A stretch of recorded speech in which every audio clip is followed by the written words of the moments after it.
राधे राधे जी। कैसे हैं आप सभी लोग? आप सभी लोग स्वस्थ होंगे, कुशल मंगल होंगे।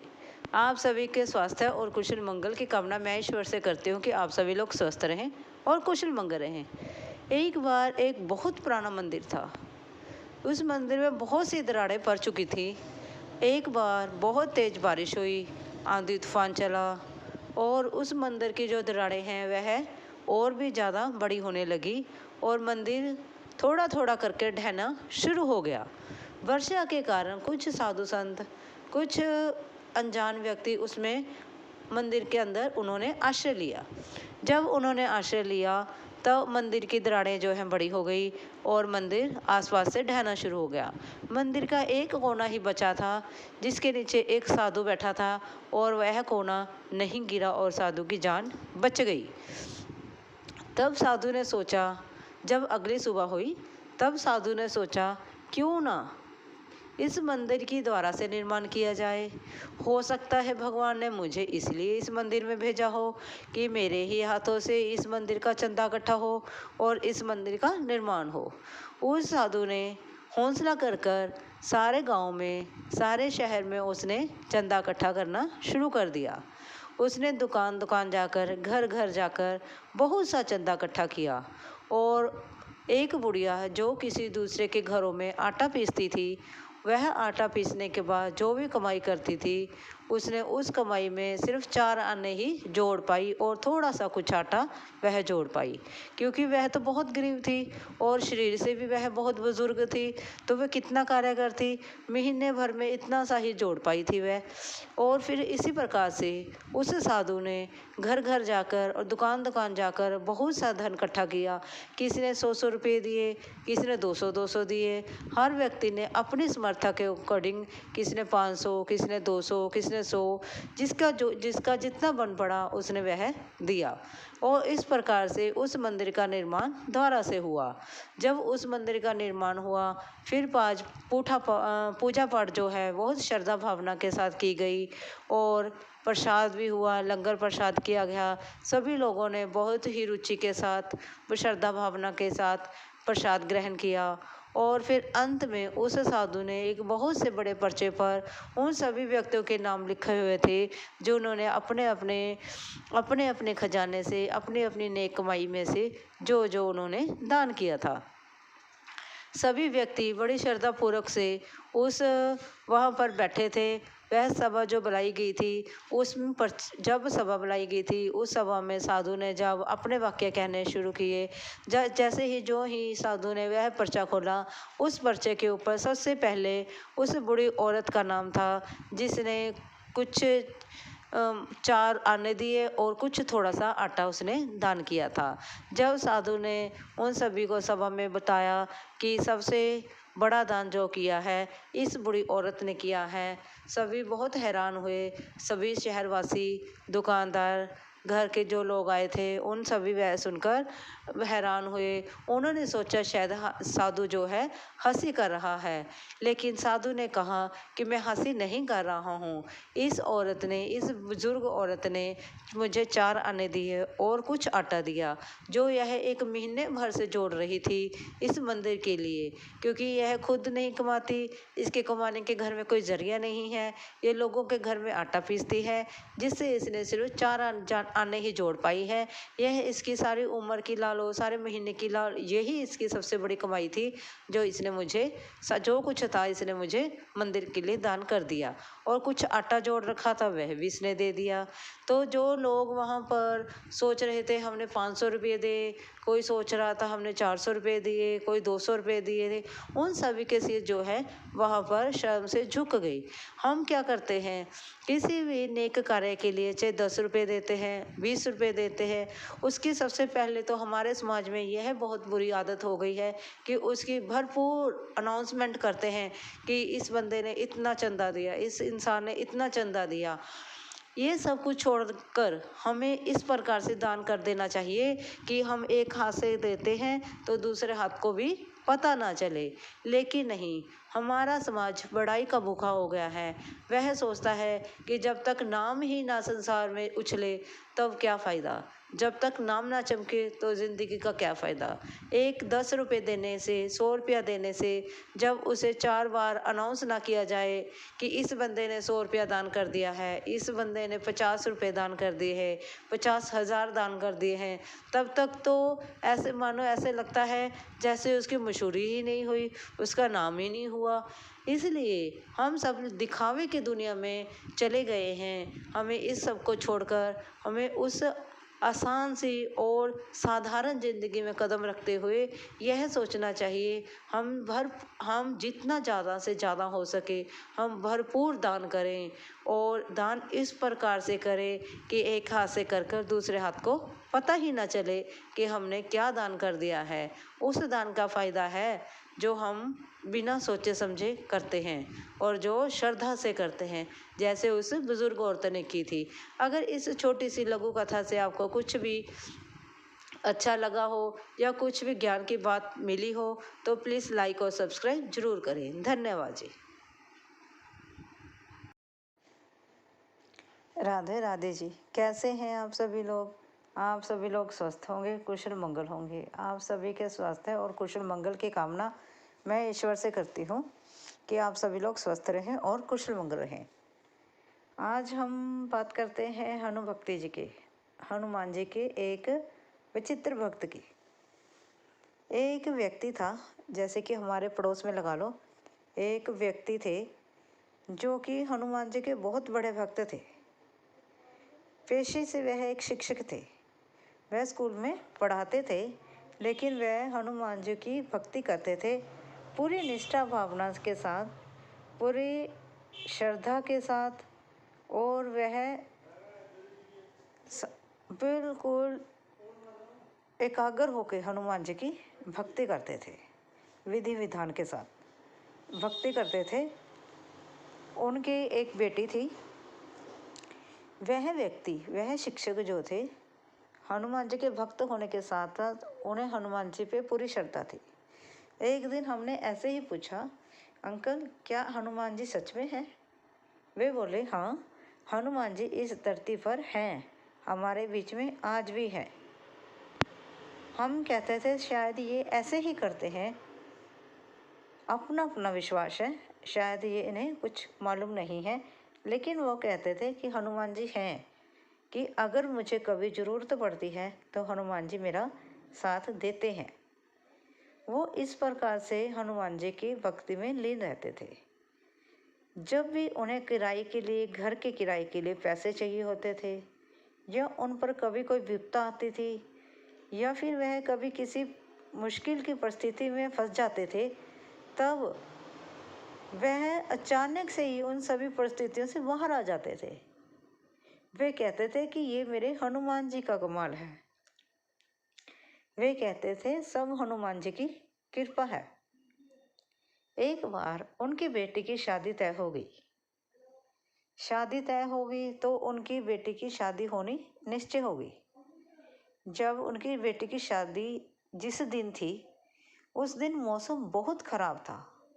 चारों तरफ अंधेरे जैसा बादल, जोर से बिजली कड़क रही थी, मानो कहीं तूफान आने वाला हो। इन सभी के बीच में वह अंकल बड़ी मुश्किल से अपनी बेटी की शादी की तैयारियां कर रहे थे, क्योंकि एक तो बेटी की शादी, दूसरा ऊपर से मौसम खराब, बारिश, इतनी घनघोर अंधेरा छा रहा है, बारिश आने की चिंता हो रही है, चारों तरफ से बिजली कड़क रही है, मानो कुछ कहीं ज़बरदस्त होने वाला हो, जैसे सच में कहीं भगवान जी ज़मीन पर उतर आए हों। इस प्रकार से सभी लोग चिंतित हो गए कि इस लड़की की शादी किस प्रकार से संपन्न होगी। वह अंकल बोले कि जब वीर हनुमान जी हैं तो मुझे किस प्रकार की चिंता। ऐसे कहकर जैसे जैसे फेरों का टाइम नज़दीक आया, वैसे वैसे ही वह अंकल हनुमान जी को याद करने लगे। वह हनुमान जी से इस प्रकार से प्रार्थना कर रहे थे कि हे हनुमान, हे वीर बजरंग, मेरी बेटी नहीं है, ये आपकी बेटी है। इस बेटी की शादी में ज़रा संभाल लेना। और जो ये आपने मौसम का मिजाज बदला है उसको ज़रा थोड़े समय के लिए रोक लेना। इस प्रकार से वह ईश्वर से प्रार्थना करने लगे। जैसे जैसे वह भगवान हनुमान जी से प्रार्थना कर रहे थे उसी प्रकार से देखते ही देखते मौसम एकदम शांत सा हो गया। चाहे बादल काले थे, चाहे बिजली कड़कड़ा रही थी, लेकिन मानो ऐसे लग रहा था जैसे किसी ने उस मौसम को हाथ से पकड़ रखा है, जहाँ हाथ से हमें छतरी दे रखी है कि आपके तक कोई भी बारिश की बूंद नहीं आएगी। देखते ही देखते उस अंकल की बेटी की शादी हो गई और वह वहाँ से विदा हो रही थी। जैसे जैसे विदा होने का समय आया सभी की आंखें नम हो गई। जैसे बारिश तो बाद में, बादल तो बाद में बरसेगा, सभी की आंखों ने पहले ही बारिश कर दी। एक बेटी की शादी में और एक बेटी का विदा हो जाना, वह समय, वह घड़ी जैसे कि मानो सबके दिल की धड़कन रोक देती है। इस प्रकार से वह घड़ी होती है। मानो अंकल ने अपने दिल को ना जाने किस प्रकार से संभाल रखा होगा कि उनकी बेटी की शादी है और विदा हो रही है और वह वीर हनुमान जी से प्रार्थना भी करे जा रहे हैं। देखते ही देखते उनकी लाडली, उनके जिगर का टुकड़ा विदा हो गया और मानो जैसे ही उस लड़की की डोली उठी और उस डोली उठने के बाद जैसे रिमझिम लोगों की आंखों से आंसू आ रहे थे ना, उसी प्रकार से शादी संपन्न होने के बाद बारिश शुरू हो गई। जब वह बारिश आई तब हमने महसूस किया वाकई ही भक्त की प्रार्थना में ताकत होती है। और उस अंकल की प्रार्थना में जो गजब की ताकत थी उसको देखकर हमें वाकई ही में महसूस किया कि वाकई ही भगवान धरती पर हैं और वह अपने भक्त की जरूर सुनते हैं। वह भक्त को कमज़ोर होने देते ही नहीं। जैसे एक माँ बाप का सर पर हाथ होता है उसी प्रकार ईश्वर का हाथ भी होता है। मानो तो भगवान है, ना मानो तो कुछ भी नहीं। इसलिए ईश्वर पर पूरी श्रद्धा से विश्वास रखो और भगवान को दोस्त बनाओ और उनके साथ अपना प्रेम का रिश्ता बनाएं और उनका आदर सम्मान करें। जो भगवान होते हैं वे भाव के भूखे होते हैं, उन्हें और कुछ नहीं चाहिए। जब आप उन्हें भाव दोगे, प्रेम दोगे, तो बदले में प्रेम तो पाओगे ही पाओगे। ठीक है ना जी। वीडियो अच्छी लगी हो लाइक और सब्सक्राइब जरूर करें जी। थैंक यू जी। राधे राधे जी। कैसे हैं आप सभी लोग? आप सभी लोग स्वस्थ होंगे, कुशल मंगल होंगे। आप सभी के स्वास्थ्य और कुशल मंगल की कामना मैं भगवान जी से करती हूँ कि आप लोग स्वस्थ रहें और कुशल मंगल रहें। आज हम बात करते हैं नारद ऋषि की। नारद ऋषि जी, जैसे कि आप सभी जानते हैं, नारद ऋषि जी सारा दिन पृथ्वी का भ्रमण करते रहते हैं। एक दिन वह भ्रमण करते करते प्रभु के आश्रम में पहुँचे, जाकर वो शयन कक्ष में पहुँचे तो उन्होंने देखा कि प्रभु को पीड़ा हो रही है, भगवान कृष्ण को पीड़ा हो रही है। नारद ऋषि जी ने पूछा, प्रभु क्या बात है आपको, आज आप थोड़ा सुस्ता रहे हैं। भगवान जी ने कहा, श्री कृष्ण जी ने कहा, आज मेरे सिर में बहुत दर्द हो रहा है, मुझे मेरे किसी सच्चे भक्त का सर काट कर ला कर दो। नारद ऋषि जी कहते हैं, इस पृथ्वी पर, इस ब्रह्मांड में आपके बहुत से ऐसे सच्चे भक्त हैं जो हंसते हंसते अपना सिर जो है काट के आपके लिए दे देंगे। प्रभु कहते हैं, जाओ फिर लेकर आओ, तभी मेरे सिर की पीड़ा जो है वह ठीक होगी। चलो जी, नारद ऋषि जी चल पड़े। चलते गए बहुत सारी पृथ्वी का उन्होंने भ्रमण किया। जिस किसी भी वह भक्त के पास जाते सर मांगने के लिए कोई भी राजी ना होता। कोई अपनी कोई समस्या बताता और कोई समस्या बताता, कोई अपनी मजबूरी बताता, कोई ज़रूरी बताता या कोई कुछ। इस प्रकार सभी ने आनाकानी करी। जैसे कि आप सभी जानते हैं, नारद ऋषि जी भी भगवान कृष्ण के सच्चे भक्त हैं। इसीलिए तो वो हर रोज उनके शयन कक्ष में जाते हैं, क्योंकि उनके भक्त हैं वो। भगवान जी यही तो परीक्षा लेना चाहते थे। सारी पृथ्वी का भ्रमण करने लगे जब नारद ऋषि जी सारी पृथ्वी के कोने कोने में, चप्पे चप्पे पर, जमीन पर, आसमान में, नील गगन, सारी जगह वह घूम आए। नारद ऋषि जी को कृष्ण जी के लिए सिर देने वाला कोई भी सच्चा भक्त ना मिला। नारद ऋषि जी बहुत परेशान हुए। वह बोले, इस पृथ्वी पर क्या कृष्ण जी का कोई भी सच्चा भक्त नहीं है जो उनके सिर की पीड़ा के लिए अपना सर दे दे ताकि उनकी पीड़ा ठीक हो जाए? कोई भी नहीं है। ऐसा विचार करते करते वह एक वृक्ष के नीचे बैठ गए। जब वह एक वृक्ष के नीचे बैठे, उन्होंने सोचा, सभी लोग कहते हैं हम कृष्ण के भक्त हैं। कोई कहता है मैं शिव का भक्त हूँ, कोई कहता है मैं हनुमान का भक्त हूँ, कोई कहता है मैं साईं बाबा जी का भक्त हूँ। लेकिन जब उनके इम्तिहान की बारी आई, जब उनकी परीक्षा की बारी आई, तब सभी पीछे हट गए। ऐसा क्यों? सोचो, क्या यह सभी दिखावा है? ये सभी पखंड है? क्या हम में से कोई भी ऐसा नहीं कर सकता? यही परीक्षा तो भगवान हम सबसे लेना चाहते हैं। जब हम किसी मुश्किल में आते हैं, चाहे तो हम कृष्ण जी को मानते हैं, चाहे भगवान शिव को मानते हैं, चाहे साईं बाबा जी को, चाहे वीर हनुमान जी को मानते हैं, हम जिस भी भगवान को मानते हैं, ये तो हम सुनते ही हैं भगवान एक है। रूप अलग है लेकिन है तो एक ही ना। लेकिन जब भगवान जी हमें परेशानी देते हैं, हम क्या करते हैं? जाओ कृष्ण जी, जाओ ठाकुर जी, आपने मेरा ये काम नहीं किया, जाओ जाओ। मैं तो आप बोलते हैं भगवान शिव के किनारे। जब आपके भगवान शिव कोई काम नहीं करते तो आप हो लेते हैं श्री कृष्ण जी के द्वारे। आपका मन कहीं टिकता ही नहीं है, आपको किसी भगवान पर विश्वास ही नहीं है, तो आप सच्चे भक्त कैसे हुए? सोचो जरा। हुए? आप कभी भी एक कोई प्रार्थना किसी ईश्वर से कर लो, अगर आपकी वह पूरी नहीं होती तो आप उस भगवान को छोड़कर दूसरे भगवान की तरफ खींचे चले जाते हैं। चाहे मैं हूँ, चाहे आप हो, हम ऐसा करते हैं, मानो या ना मानो, हम करते हैं। हमें उस भगवान पर भरोसा रखना चाहिए जिसके साथ हमने लगन लगाई है।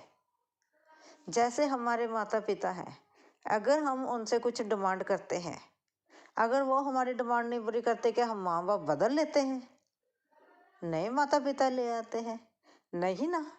उसी प्रकार से ईश्वर को भी एक रखो और श्रद्धा रखो, उन पर विश्वास रखो। तब फिर नारद ऋषि जब पेड़ के नीचे बैठे बैठे थक गए, तो वह भगवान कृष्ण जी के पास गए। बोले, हे प्रभु, इस पृथ्वी पर कोई भी ऐसा इंसान नहीं है जो आपकी सिर की पीड़ा के लिए अपना सर दे दे। कोई भी ऐसा इंसान नहीं है। फिर श्री कृष्ण जी ने कहा, हे नारद, आप भी तो मेरे सच्चे भक्त हैं, आप मेरे लिए ही सिर दे दीजिए।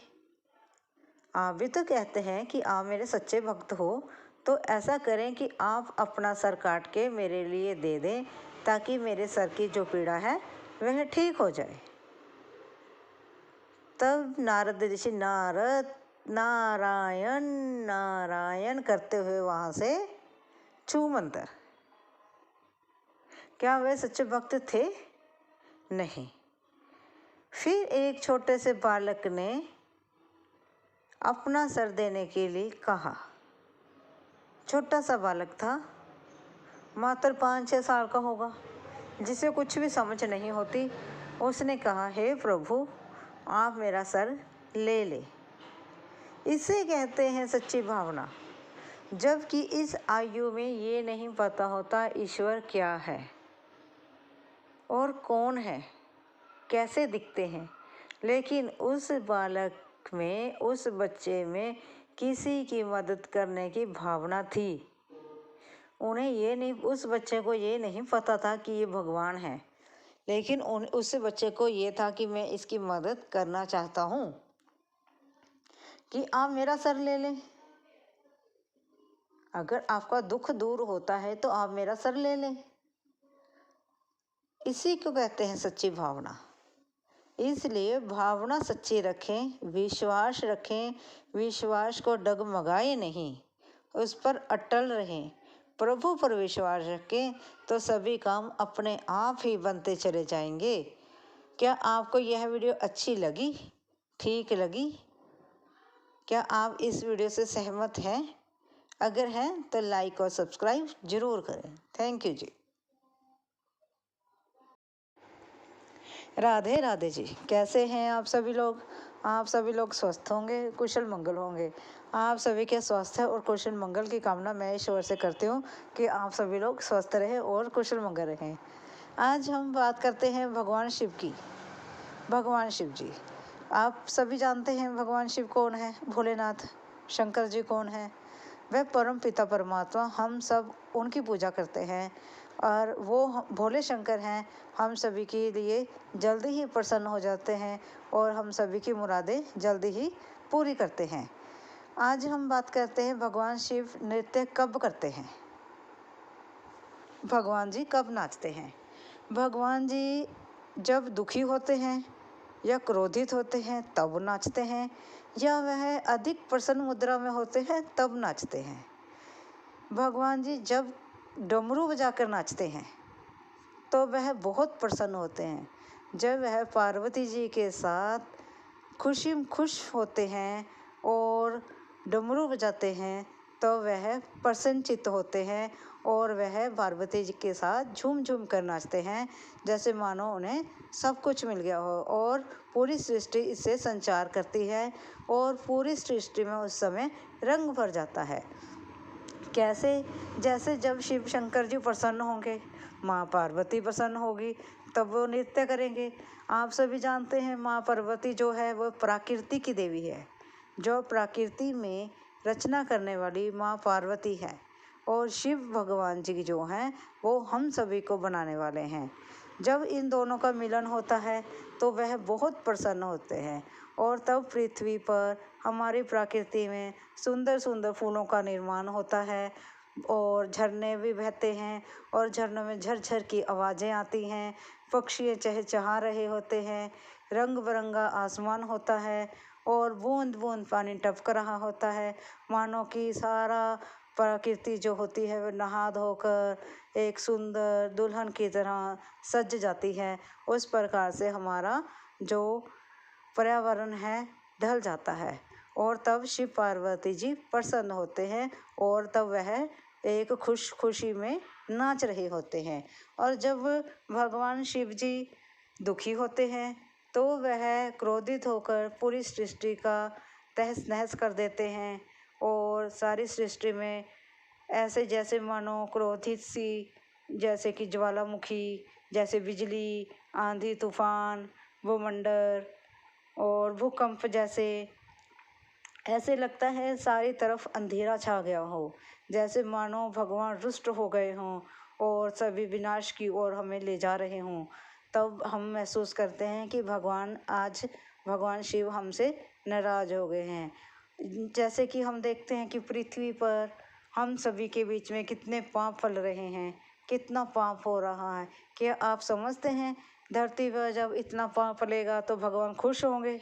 नहीं, तब भगवान दुखी हो जाते हैं कि जिन बच्चों को मैंने बनाया है, इन बच्चों को मैंने जन्म दिया है और वह इस सृष्टि का नाश कर रहे हैं, इस पृथ्वी पर कितना आतंक मचा रहे हैं, कितना ही इस पृथ्वी पर उन्होंने अत्याचार करा है।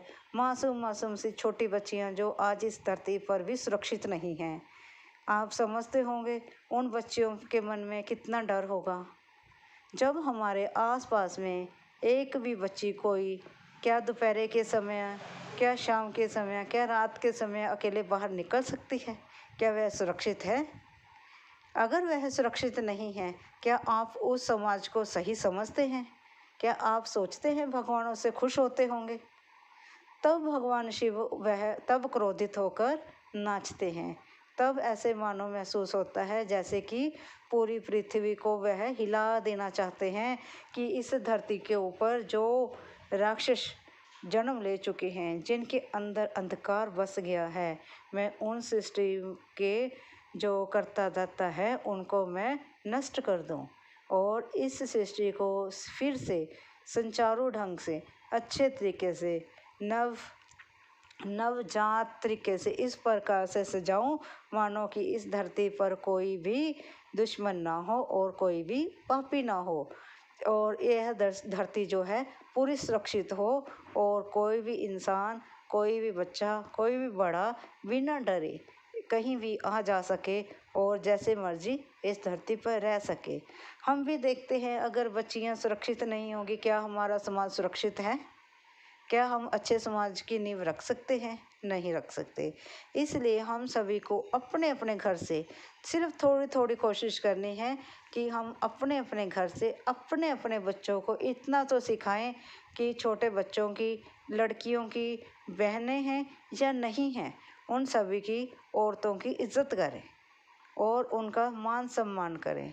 इसमें उनका कुछ नहीं जाता, लेकिन जो लड़कियां हैं उनको बाहर घूमने के लिए, बाहर काम करने के लिए वह सुरक्षित महसूस करेंगी। ये कोशिश हमें अपने घर से करनी होगी। अगर आपको वीडियो अच्छी लगी हो तो बस इतना सा कार्य करें कि अपने छत के ऊपर एक कटोरे में पानी और दूसरे में दाने डालकर पक्षियों के लिए ज़रूर रखें। पुण्य का काम करें, पुण्य के भागीदार बने। गर्मी बहुत बढ़ गई है, पक्षियों के लिए पानी ज़रूर रखें। अगर वीडियो अच्छी लगी हो लाइक और सब्सक्राइब ज़रूर करें। थैंक यू जी।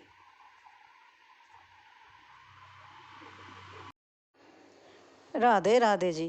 कैसे हैं आप सभी लोग? आप सभी लोग स्वस्थ होंगे, कुशल मंगल होंगे। आप सभी के स्वास्थ्य और कुशल मंगल की कामना मैं ईश्वर से करती हूँ कि आप सभी लोग स्वस्थ रहें और कुशल मंगल रहें। एक बार राजा अज भ्रमण के लिए निकले। रास्ते में उनको एक सरोवर मिला। सरोवर में एक अत्यंत सुंदर कमल का फूल खिला था और राजा अज को वह कमल का फूल बहुत ही सुंदर लगा और वह उस कमल के फूल की तरफ आकर्षित हो गए। राजा अज उस कमल के फूल को पा लेना चाहते थे, इसलिए इसी चाहत से वह समुद्र में उतर गए।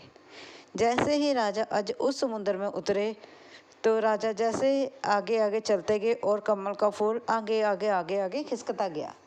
जैसे जैसे राजा अज कमल के फूल तक पहुंचना चाहते थे, लेकिन कमल का फूल आगे आगे खिसकता रहा और राजा अज जो है वह कमल के फूल तक ना पहुंच सके।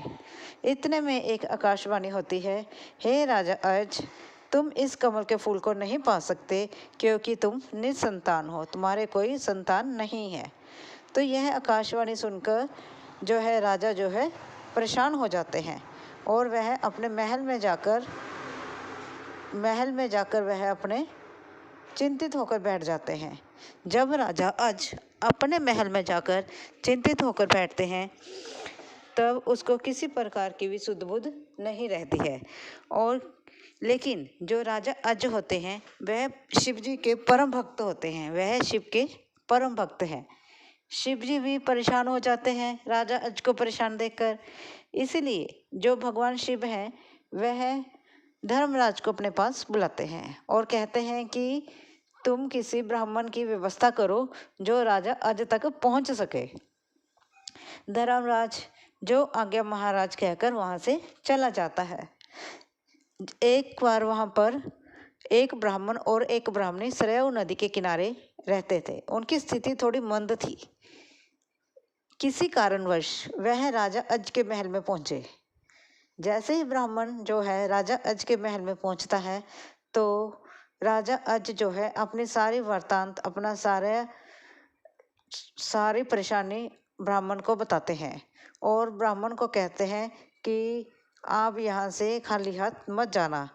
तो राजा अज जो होते हैं ब्राह्मण को बहुत सारे मोहरे और खजाना देकर विदा करना चाहते हैं, लेकिन जो ब्राह्मण होता है वह उस खजाने को लेने से मना कर देता है और कहता है कि ये सभी प्रजा की है, इस पे मेरा कोई हक नहीं है।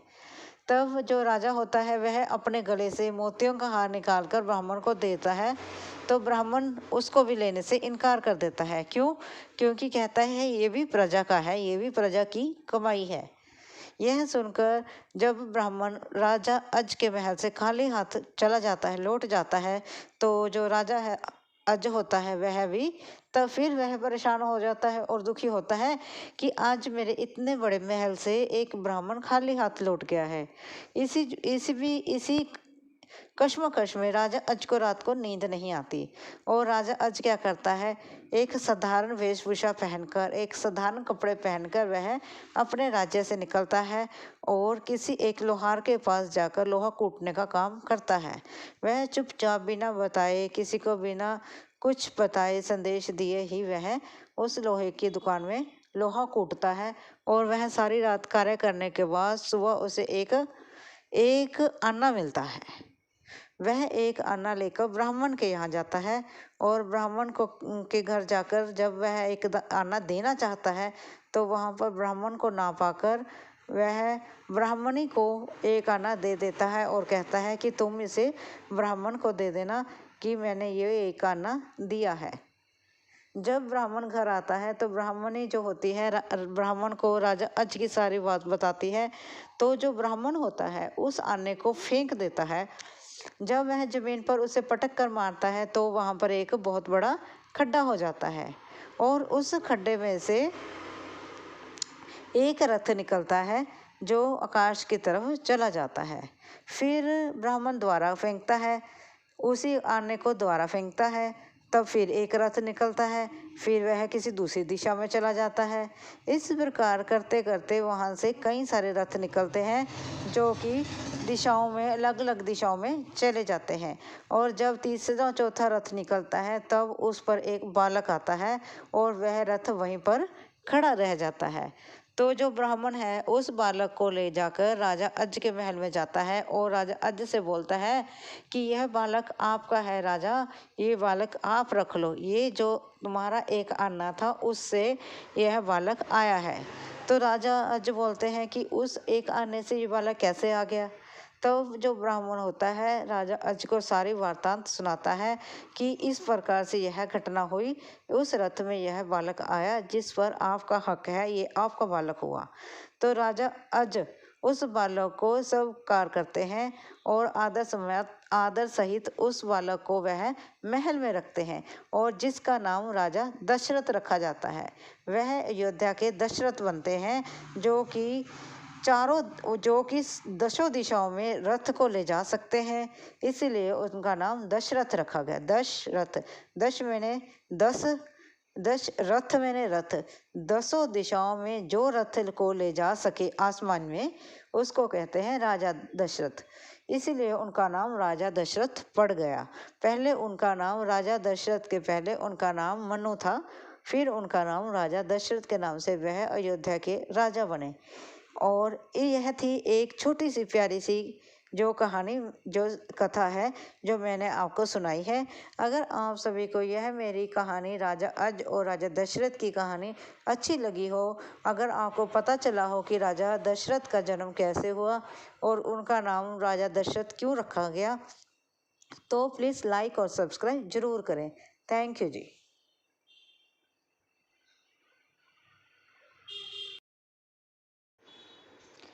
राधे राधे जी, कैसे हैं आप सभी लोग? आप सभी लोग स्वस्थ होंगे, कुशल मंगल होंगे। आप सभी के स्वास्थ्य और कुशल मंगल की कामना मैं ईश्वर से करती हूँ कि आप सभी लोग स्वस्थ रहें और कुशल मंगल रहें। एक बार एक गुरुकुल में बहुत से शिष्य रहते थे। एक शिष्य ने अपने गुरु से प्रश्न पूछा, हे गुरुदेव, आप मुझे ये बताएं कि भगवान शिव के गले में सांपों की माला क्यों रहती है? फिर उसके गुरु ने जो इतना सुंदर उत्तर दिया, जरा आप भी सुने। उनके गुरु ने कहा कि भगवान शिव के गले में सांपों की माला इसलिए रहती है कि हमेशा चाहे जितनी मर्जी मुसीबत आए, जितनी मर्जी परेशानी आए, पर अपने आप में शांति बनाए रखें।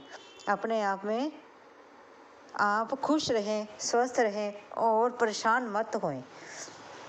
इसी प्रकार भगवान शिव के गले में जो सांपों की माला होती है, वह हमें यह शिक्षा देती है कि हमें किसी भी परेशानी की परिस्थिति में घबराना नहीं है।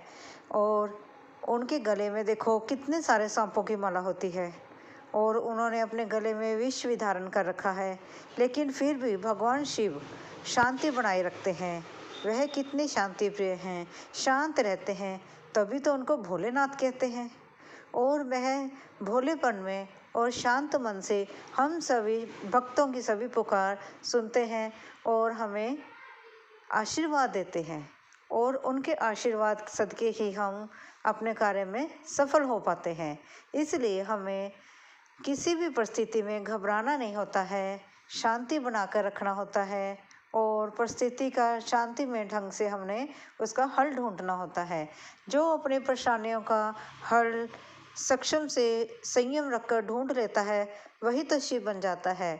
लेकिन जो अपनी परेशानियों से घबरा जाता है और उनसे भागता है, वह शव बन जाता है।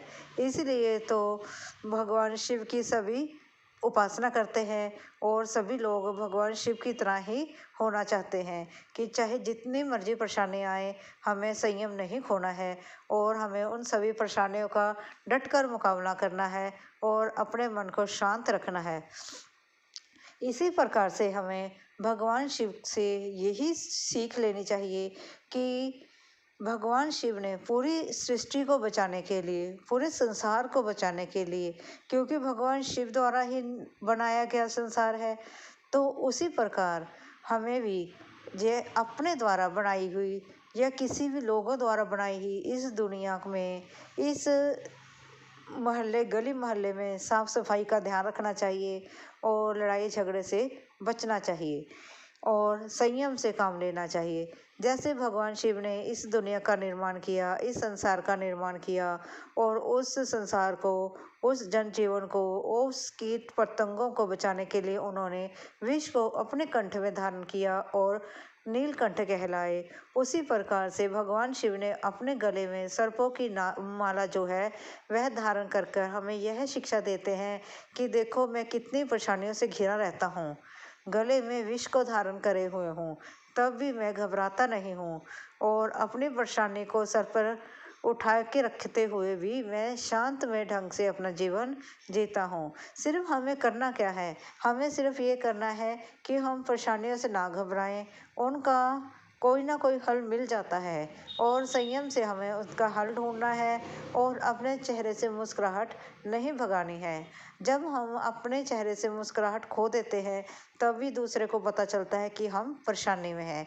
इसलिए अपनी परेशानी को अपने चेहरे पर ना आने दें और उसका डटकर मुकाबला करें। डटकर मुकाबला ये नहीं है कि हमने उससे फाइट करनी है। फाइट का मतलब ये है कि हमें उससे शांतिपूर्वक सोच समझकर दिमाग से उसका एक हल ढूंढना है। उन परिस्थितियों से हमने भागना नहीं है। हमने अपने बच्चों को भी यही सिखाना है कि जीवन में परेशानियां तो आती ही रहेंगी, परेशानियां जीवन में कभी ख़त्म नहीं होती। एक जाती है, दूसरी आ जाती है, दूसरी जाती है, तीसरी आ जाती है, इसी को जीवन कहते हैं। इसलिए हमें जीवन में जितनी मर्जी परेशानी आए उससे घबराना नहीं है। चेहरे पर हंसी बनाकर रखते हुए हमें उस परेशानी का हल ढूंढना है और उसका मुकाबला करना है। और जब हम उस परेशानी को हंसते हुए हल करना शुरू कर देंगे, धीरे धीरे हम खुद ही महसूस करेंगे कि हमारे जीवन से जो परेशानियां हैं वह अपने आप ही दूर होने लगी हैं। फिर हमें पता चलेगा कि हम भगवान शिव के रास्ते पर चलने लगे हैं। जैसे कि भगवान शिव हैं जो हमारी सारी परेशानियों को दूर करते हैं, इसीलिए तो वे भोलेनाथ कहलाते हैं। तो इसके साथ साथ आप मेरे साथ प्रेम से बोलो, हर हर महादेव, हर हर महादेव, राधे राधे, राधे कृष्णा। अगर वीडियो अच्छी लगी हो प्लीज़ लाइक और सब्सक्राइब जरूर करें। धन्यवाद जी। राधे राधे जी। कैसे हैं आप सभी लोग? आप सभी लोग स्वस्थ होंगे, कुशल मंगल होंगे। आप सभी के स्वास्थ्य और कुशल मंगल की कामना मैं ईश्वर से करती हूँ कि आप सभी लोग स्वस्थ रहें और कुशल मंगल रहें। एक बार एक व्यक्ति था, वह बहुत ही परेशान रहता था।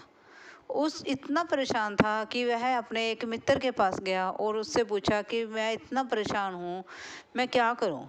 उसके मित्र ने बोला, तुम ऐसे करो, तुम परेशान हो तो तुम उस श्री कृष्ण जी की भक्ति करो। वह व्यक्ति क्या करता है, जाते समय बाजार से श्री कृष्ण जी की मूर्ति ले जाता है और वह श्री कृष्ण जी की भक्ति करने लगता है।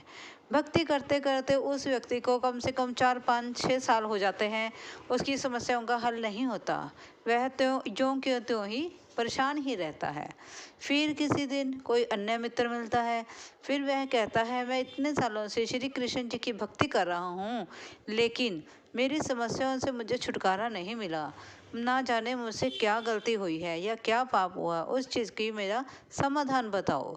वह मित्र जो है वह कहता है, तुम फिर ऐसे करो, माँ काली की पूजा करो, उससे तुम्हारी सारी समस्याओं का निपटारा हो जाएगा।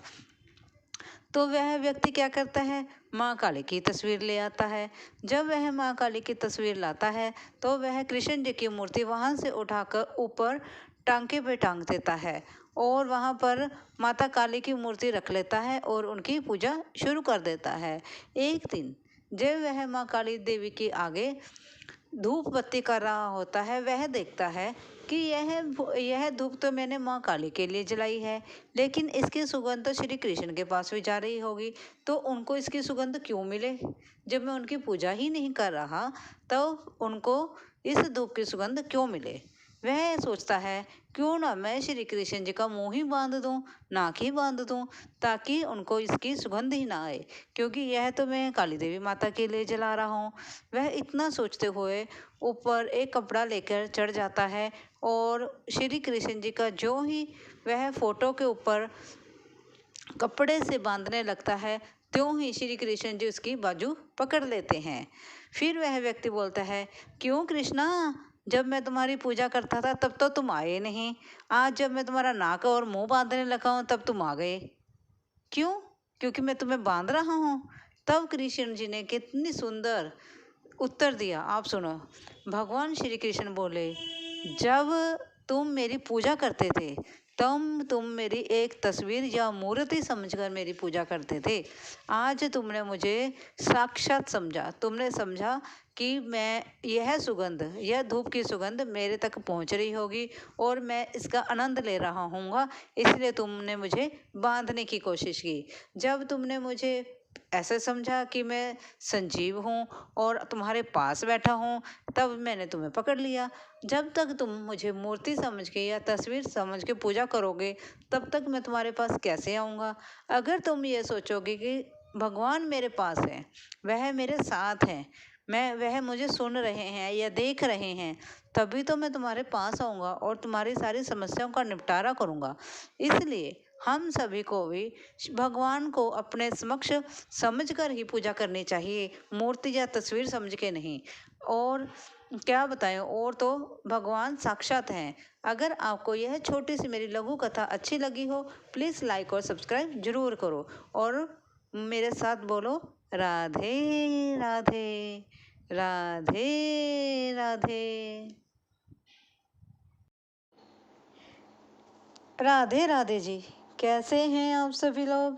आप सभी लोग स्वस्थ होंगे, कुशल मंगल होंगे। आप सभी के स्वास्थ्य और कुशल मंगल की कामना मैं ईश्वर से करती हूँ कि आप सभी लोग स्वस्थ रहें और कुशल मंगल रहें। आज हम बात करते हैं श्री रामचंद्र जी, माता सीता और वीर हनुमान जी के बारे में। एक दिन श्री रामचंद्र जी और माता सीता बैठे आपस में बातचीत कर रहे थे। बातों ही बातों में वहाँ पर श्री हनुमान जी के बारे में बात चल पड़ी।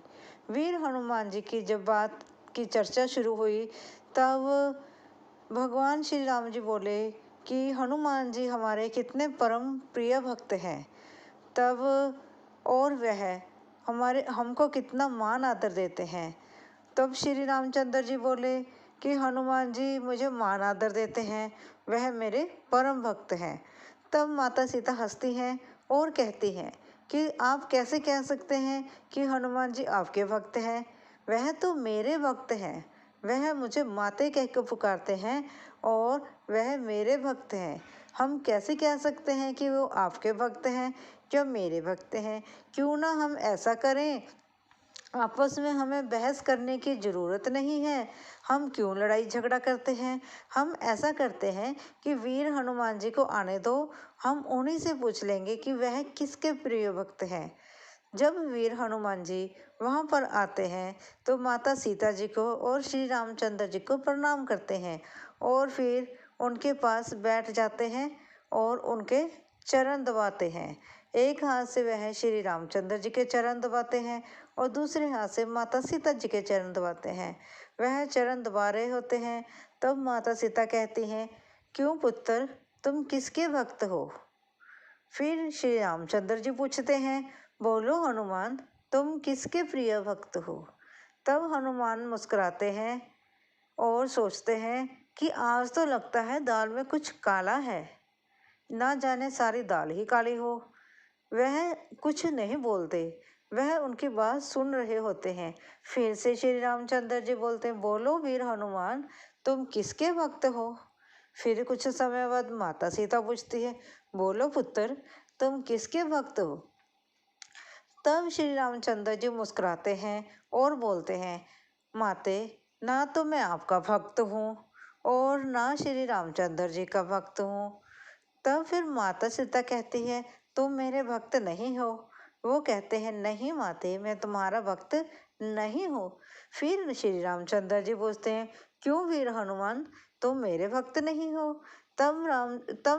तब वीर हनुमान जी कहते हैं, नहीं प्रभु, मैं आपका भक्त नहीं हूँ। फिर श्री रामचंद्र जी पूछते हैं, वीर हनुमान, अगर तुम हम दोनों के भक्त नहीं हो तो तुम किसके भक्त हो? तब हनुमान कहते हैं, मैं तो किसी और का भक्त हूँ। फिर श्री राम कहते हैं, अगर तुम किसी और के भक्त हो तब तो उनके साथ तो हम बहुत बेइंसाफी कर रहे हो। सेवा भावना हमारी करते हो और भक्त उनके हो, ये तो उचित नहीं है। तुम बताओ, तुम किसके भक्त हो? फिर वीर हनुमान जी मुस्कुराते हैं और बोलते हैं, मैं तो सिया राम का भक्त हूँ। बोलो जय सिया राम, जय श्री राम। फिर बोलते हैं हनुमान जी कि मैं तो सिया राम जी का भक्त हूँ, ना मैं माता सीता जी का भक्त हूँ, ना मैं प्रभु का भक्त हूँ, प्रभु श्री राम का भक्त हूँ। तब फिर दोनों जने श्री रामचंद्र जी, माता सीता जी चिंतित हो जाते हैं कि अब क्या होगा। फिर श्री रामचंद्र जी और सीता माता जी युक्ति लड़ाते हैं और माता सीता कहती है, वीर हनुमान, मुझे बहुत प्यास लगी है, पुत्र जरा पानी पिला दो। फिर कहते हैं वीर हनुमान, जी माते, मैं अभी लाया। इतने जाने ही लगते हैं कि श्री रामचंद्र जी कहते हैं, पुत्र रुको जरा, मुझे बहुत गर्मी लग रही है, कहीं मैं गर्मी के मारे चक्कर खा के गिर ना जाऊं, इसलिए तुम मुझे जरा पंखा कर दो। फिर वीर हनुमान जी जो होते हैं वह दिमाग से युक्ति लड़ाते हैं, कहते हैं, आज तो वीर हनुमान तुम बुरे फंसे हो, आज तुम्हारी परीक्षा का समय है। ये माता सीता और प्रभु तुम्हारी परीक्षा ले रहे हैं कि तुम किसके भक्त हो। अब तुम्हें भक्ति से नहीं, दिमाग से कार्य करना होगा। तो फिर वीर हनुमान जी अपने बुद्धि से काम लेते हैं और दोनों को प्रणाम करते हुए अपने विराट रूप में आ जाते हैं और अपनी दोनों बाजुएं बड़ी बड़ी करने से एक बाजू के साथ माता सीता के लिए पानी लाते हैं और दूसरी बाजू के साथ वह प्रभु राम को पंखा करते हैं और दोनों का कार्य संपन्न करते हैं। फिर जब श्री रामचंद्र जी और माता सीता जी इस युक्ति को देखते हैं और फिर वह बहुत ज़ोर ज़ोर से ठहाके लगाकर हंसते हैं और कहते हैं, वाह वीर हनुमान, तुमने अपनी बुद्धि की क्या परीक्षा, अपनी बुद्धि का क्या आपने वो दिया है, आपने कितनी अच्छे तरीके से हमारी इस परीक्षा में तुम सफल हुए हो। तुमने अपनी बुद्धि से इस समस्या का हल निकाला और हम दोनों की इच्छाएं आपने पूरी की, प्रभु का पंखा किया और मुझे पानी पिलाया। तुम्हारे जैसा भक्त हर इंसान को मिलना चाहिए। अगर तुम्हारे जैसा सेवक हर किसी को मिल जाए तो जीवन सफल हो जाए। वह वीर हनुमान जी को आशीर्वाद देते हैं और अपने पुत्र के रूप में स्वीकार करते हैं। बोलो जय श्री राम, जय श्री राम। बोलो वीर हनुमान जी की जय। हर हर महादेव। जय श्री राम। अगर आपको यह मेरी छोटी सी कथा अच्छी लगी हो, प्लीज़ लाइक और सब्सक्राइब जरूर करें। धन्यवाद जी।